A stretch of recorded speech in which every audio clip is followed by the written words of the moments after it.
Hi everyone, welcome to this week's reading. This is going to be for this week, for the 4th to the 10th of December 2017.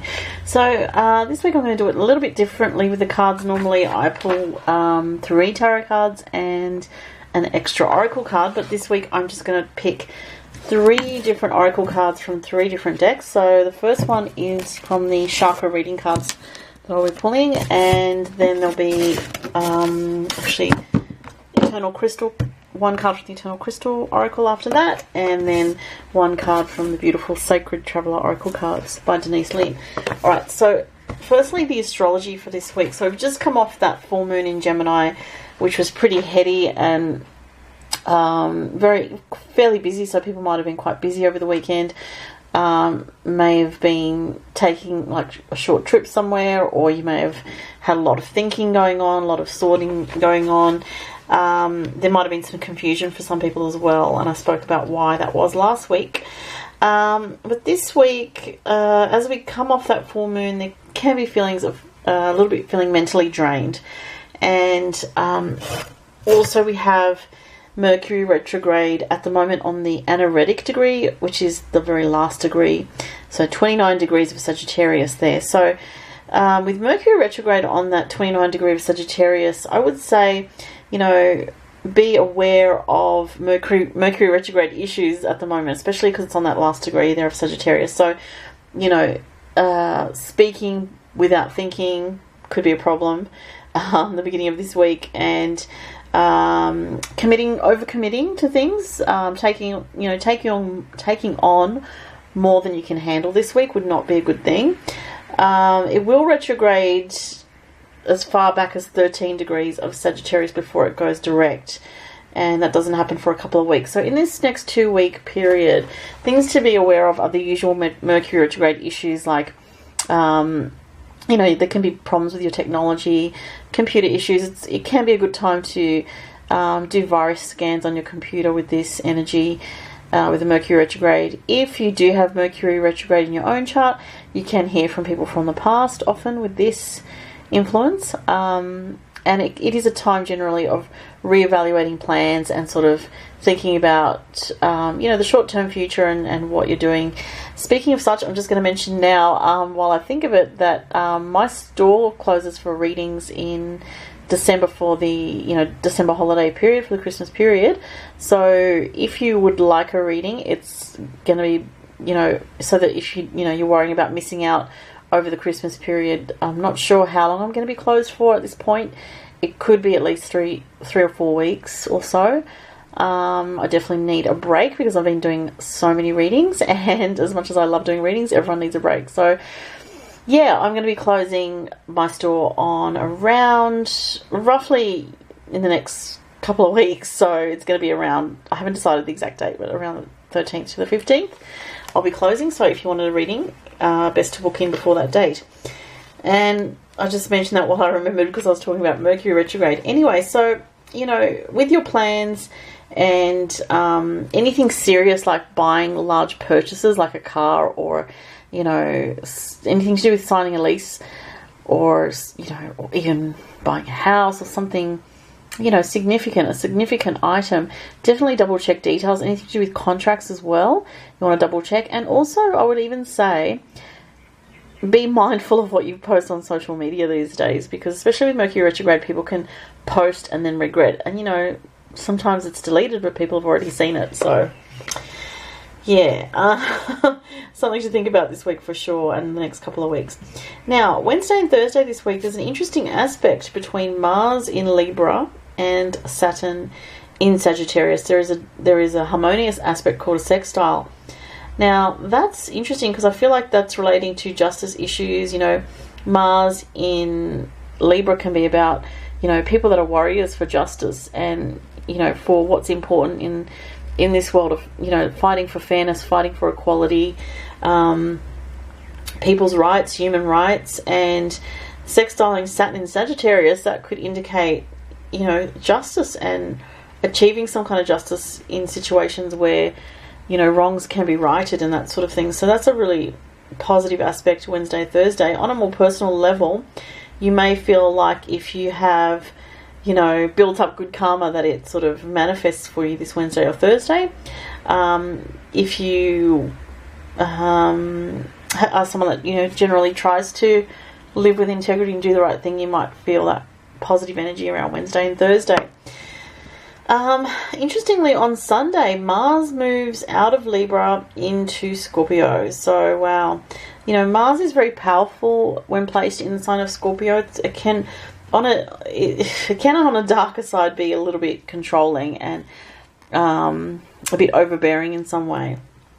But in its positive sense, it can be very transforming. And Mars rules sex drive as well as your ambitions, your desires in life. And so you can really get in touch with, from Sunday this week, with what it is that you really want for yourself on a deeper level. Especially if you do have Scorpio or Taurus energy in your chart, or any other fixed signs such as Leo or Aquarius. Sunday also we have a bit of a difficult one with transiting Mercury retrograde square with Chiron. So not really liking that aspect there on Sunday. I think that combined with the Mars in Scorpio can sort of manifest a bit of a darker energy in society. So yeah, I think, you know, also there can be mental struggles with that Mercury square Chiron, a lot of worry and fear and anxiety. So see what comes up on the Sunday with Mars in Scorpio and Mercury square Chiron. And then lastly, we have also over the weekend Venus in Sagittarius square with Neptune in Pisces. So it could be something about you know, confronting an aspect of an illusion in love, because, you know, Neptune and Venus can be about illusions and love, or being too idealistic in love and not seeing the reality of a situation.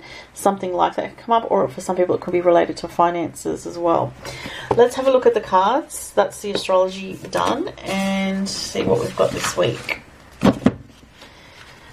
Okay, so first card will be from the chakra reading cards. Let's forward. Oh.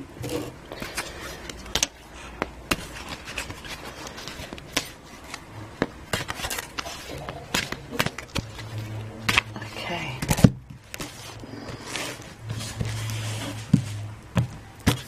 Let's see where my hand is drawn. It's over here somewhere. I want to go to this one here. Oh, that's so weird, because last time I used these cards, this exact card came up, the communication card. Interesting. Alright, and I'm going to get a card from the Eternal Crystal Oracle by Jade Sky. Oh, one's just flipping itself right out. I'm going to leave that turned over until I get the last card. And the last one from the Sacred Traveler Oracle.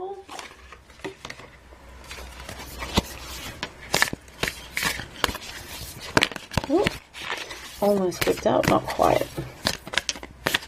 It keeps coming back, so I'm going to get that one that flipped itself up. So first one, communication, followed by, oh wow, Seraphinite, honesty, heart, and third eye chakras. Interesting, I like that. Okay. And the last one is grace and gratitude. Through gratitude, joy expands. That's a good message. Okay, so with the communication card, that tells me that there is some kind of focus on thinking, communications, short trips, you know, dealing with people like neighbours. There's also something about psychic energy here, because you see the connection to telepathy through the minds communicating, these two minds communicating with each other on the card.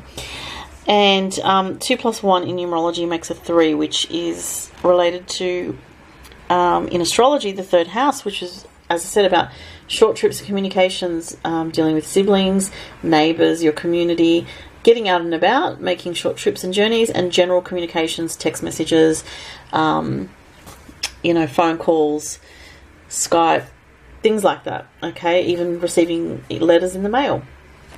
All right, so and emails, of course. So this is all about communication this week. I feel like this card is very much the focal energy here. And I did say we have, with the astrology, Mercury square Chiron this week. So there could be something difficult with communication. And this leads me to the next card, which is about the heart. So it's about honesty and communicating from the heart. And also, you know, being in touch with your third eye chakra as well, heart chakra and third eye chakra. So the honesty in communication is really interesting. It's like, I actually feel like I want to say more than anything, be honest with yourself about your own inner self-talk, about the way that you perceive things, like perception, and also around relationships, something with that as well. So perhaps you haven't been seeing things clearly in a relationship, or you're not seeing your own self-worth clearly. Perhaps you're listening too much to other people rather than listening to your own intuition. That could be another thing, and I get that quite strongly. So tuning into your own heart chakra is going to be very important, because in the heart chakra we can tune into a very core of honest energy. I just need to have some water. And the truth, you know, the truth comes from the heart chakra. So, or, you know, if we're struggling to understand something and the truth of a situation or a person, all we need to do is tune into what our heart is saying. Sometimes the heart can resonate with a yes or no answer very, very clearly. So you can ask yourself a question and you can tune into the heart chakra to find the answer, whether it's something about the future for yourself or about another person or a relationship or whatever it is. But if we get too caught up in the mind, then the mind can, you know, run circles around us and cause a lot of confusion. Now I want to focus on this card, Grace and Gratitude. It's a very sort of different message to the other two cards. And I feel like this is about enjoying the moment and enjoying the experiences of life without projecting too much onto the future, okay? So just, you know, whatever situation you're in, learning to enjoy and be grateful for where you're at now in your life, because sometimes we can complain about this or that and not realize how good we have it, or it's only until, you know, years down the track we look back on certain times with this sort of feeling of nostalgia, like, oh wow, that was actually a really good time of my life, you know. So it's about that right now, and it's about not trying to cram a million things into your day, but really just pacing yourself and going with your intuition, going with the flow. But the gratitude aspect, I find that is so true. Like, the more we are grateful for, you know, the things that we have, the more that we're open to even more things to be grateful for. So it's important to take those moments to, you know, thank the universe and be grateful and humble for what you have. So that was a reading for the week, and I hope you enjoyed that, and have a fantastic week, everyone, and thank you so much for watching. Bye.